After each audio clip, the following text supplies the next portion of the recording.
Neujahr fängt zu platten. Esther Bellwald und Laurent Hubert gehören zu den 300 Menschen, die am 28. Mai ihr ganzes Hab und Gut verloren haben.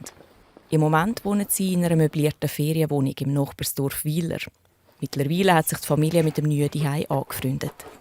Ein Argument, warum wir uns hier entschieden haben, ist natürlich auch das größte Argument, ja.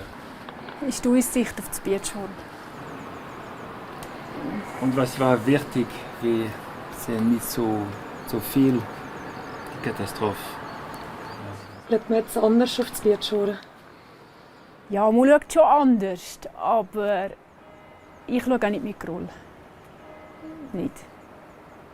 Das Platten im Weiler Ried haben die zwei ältesten Hotels vom Tal geführt. Ein Betrieb mit über 150 Jahren Geschichte. Er Koch, sie Gastgeberin.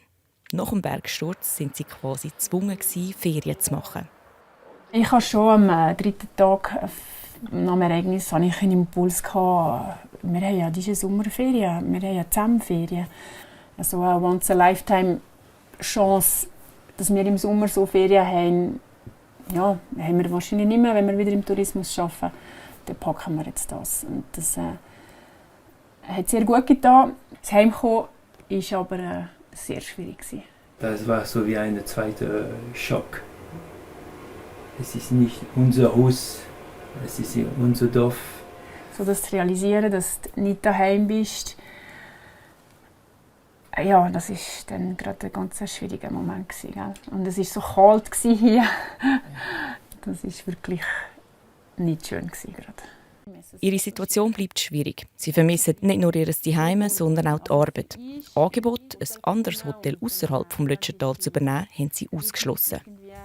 Wir wollen vor allem euch wegen den Kindern, oder, also nicht nur wegen ihnen, aber euch, wir haben 2 Schulkinder und es ist daheim weg. Jetzt wollen wir sie nicht noch aus dem anderen, aus der Schule, aus der Freunde, alles zusammen rausnehmen. Das wollen wir echt nicht. Und wir wollen wirklich hier bleiben.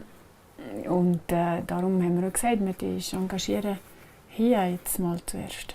Ihre berufliche Zukunft ist noch ungewiss. Die viel Zeit, die sie im Moment haben, ist für alle eine neue Erfahrung.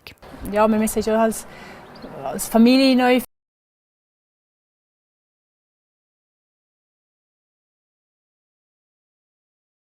Arbeitsplatz gewohnt und gelebt haben mit den Kindern zusammen. Kinderbetreuung ist im gleichen gegangen wie das Arbeiten. Und von dem her ist das jetzt noch speziell.